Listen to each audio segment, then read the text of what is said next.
Hello everyone, I'm Professor Geek. Welcome back to my channel. In this video, I want to talk about two further distinctions we can make when it comes to classifying superheroes, and even archetypes to a certain degree. And that is the classifications that surround a superhero's origin. Dr. Robin Rosenberg is a psychologist and writes a lot about the psychology of superheroes, and she talks about the two separate instances of a superhero's origin story, and those are the circumstances through which they receive their powers, whether they're super or humanly achieved or whatever, and then the circumstances in which they make their decision to be a hero. For the purpose of classification, I call these two separate moments the moment of empowerment and the call to adventure, which of course is lifted from Joseph Campbell's hero's journey, in which in any hero story, the hero starts out status quo until they receive that call to adventure, which they answer to step into a different world and engage in the adventure of the story. So when it comes to superheroes, either of these can come first. For example, Batman. As a young child, he receives his call to adventure, so to speak, after he watches his parents murdered and he's dealing with that trauma and decides that he wants to grow up and dedicate his life to fighting against that evil so that other people don't have to experience it as he did. That's his call to adventure. Then his empowerment comes with all of the training, with all of the studying, with everything that he dedicates his life to. Alternately, a character like Spider-Man receives his empowerment first. He's bitten by the radioactive spider, is infused with all of these powers, but he doesn't really receive his call to adventure or make the decision to be a hero until Uncle Ben's death, and the realization comes that he's partly at fault for it, and then he decides to embrace Uncle Ben's lesson of, with great power comes great responsibility.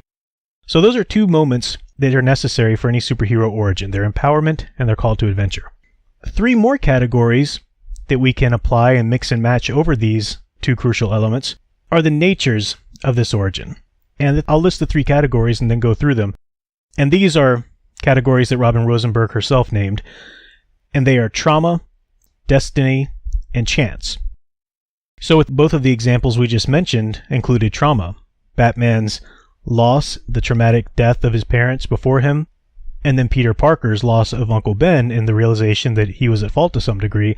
Those are traumatic instances. And they both engaged in a positive response to that trauma. What psychologists call an activism, to go out and fight for people who might also be victims of this, and to try to prevent people from falling victims to whatever trauma that had befallen you. The thing about the trauma category, though, is that it must be the trigger. Either the trigger for the empowerment or for the call to adventure, whichever one of those categories you want to apply it to. Many superheroes have trauma within their stories at some point, but if that trauma didn't really trigger them to do anything, then it doesn't count as a qualifier to their origin. For example, Superman. As an infant, he lost his entire planet and his entire people, but as an infant, he did not understand that. So having lost that isn't a qualifier within his origin. His origin comes to our next category, which is destiny. Jor-El and Laura, however the story plays out, decided to send Kal-El to Earth. One, to save his life, of course, but then also, in the best Superman stories, Jor-El sends baby Kal to lead the people there, to help them become a better people. He chooses Earth for a specific reason, for the powers that Kal will have on that Earth, making him safe, and then also the potential that humans have. And Jor-El and Laura send Kal-El there with the knowledge that he can lead them into becoming a great people and avoid the mistakes that the Kryptonians did. So a superhero with the destiny origin can be destined at any point in their lives.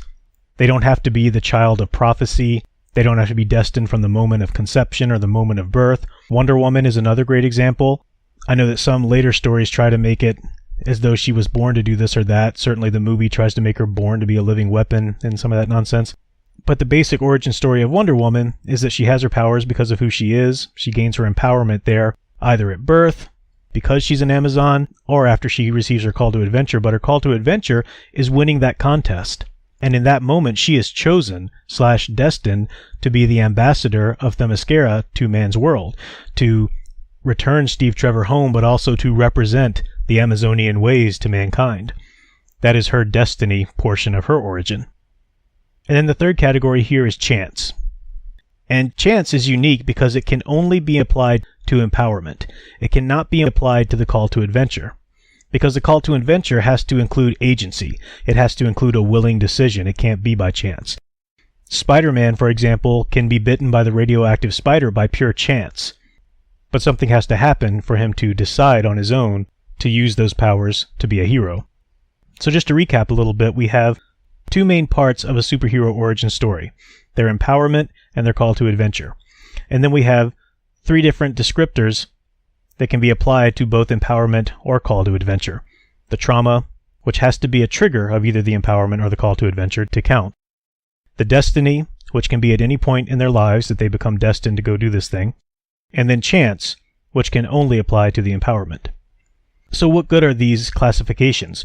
Well, they're helpful to people writing superheroes who want to write a good origin story and need to think, okay, what does a good superhero origin story contain? I need my empowerment, I need my call to adventure. Sometimes they can happen at once, and they can happen in either order, but they're both necessary for the origin story.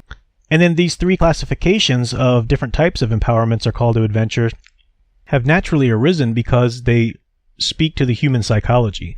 This is how we experience our own lives. We react to traumatic events that happen to us.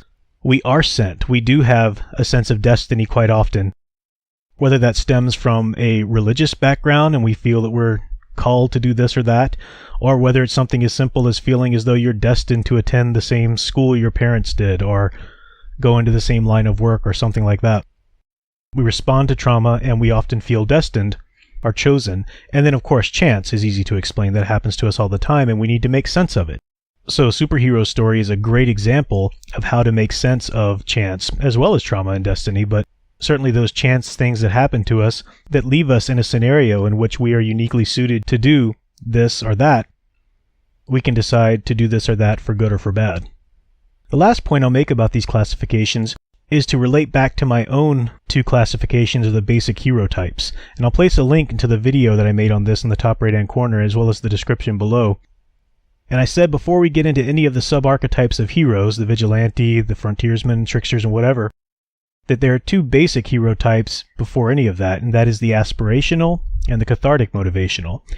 The aspirational, just to recap briefly, is a hero who does not need a moment of trauma. They do not need a moral failing or a traumatic event to decide that they want to be a hero. An aspirational character is simply born with that goodness inside of them. Things can happen to cultivate it, of course, but they are pure from the start. That's the point of an aspirational hero, and they represent a high standard. Unrealistic in real life, but it's a standard that we need to be that high nonetheless, so that we can obtain the heights that we can while striving for it. If it's lower, we don't strive as hard. So Superman's a great example, the classic aspirational hero.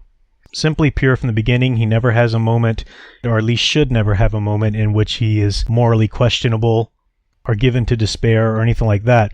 He's raised by the Kents with his Kryptonian heritage to become the aspirational hero. Captain America is another great example. And then the cathartic motivational heroes are the ones who do have moral failings. They do slip up. They make mistakes, but they don't stay there at the bottom and wallow in those mistakes. They decide that they want to be better. They get up, dust themselves off, and keep trying. And they're trying always to be the aspirational hero, but they fail at times. They fail at times, but they keep getting up. And they're another kind of inspiration for us when we fail the standard to continue to try. So those are those two basic hero types that I pointed out in my studies. The link to all of these classifications from Robin Rosenberg is that the aspirational hero will always come from a destiny origin. And that basically goes with what I've said already, because the aspirational hero doesn't need a traumatic event to respond to. The aspirational hero could be given his empowerment by chance, but that would always come after the call to adventure, because the aspirational hero is simply born pure and they have the will to do what's right within them from the start. The cathartic motivational hero, on the other hand, they will always have either or both trauma and chance within their origin story of empowerment and call to adventure.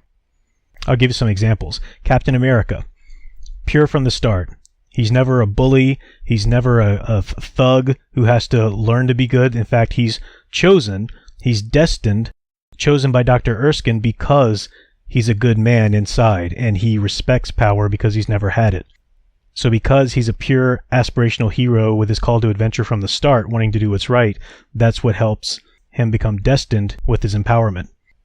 A character like Green Arrow, on the other hand, sets out as a spoiled rich playboy, and he faces the trauma of being shipwrecked on the island and all of the horrible things that happened to him on the island, depending on what telling of his origin story you're looking at. That is the trauma that he faces, and the trauma he faces on the island is his empowerment. The things that he has to do to survive, the things he must learn on the island, that is his empowerment. And at some point within that comes his call to action to be better than he was. And even once he comes back from the island and tries to be a hero, he's still the type of hero that can fail sometimes and then learn from those mistakes. So again, the cathartic motivational will have either traumatic, chance, or some mixture of both within their empowerment and calls to adventure, but the aspirational hero will be based on destiny. So one final recap of the video, because I know it's a lot of terminology. There are two basic ingredients to a superhero origin story: their empowerment, how they obtain their powers, and their call to adventure, how they decide to be a hero. And those can come in any order. Then there are three classifications which can be applied to both empowerment and call to adventure. And those are a response to trauma, in which the trauma has to be the trigger for either the empowerment or the call to adventure. The destiny, which can take place at any point in their life. They have to be chosen or destined for the empowerment or the call to adventure. And then chance. And chance can only be applied to the empowerment, not the call to adventure.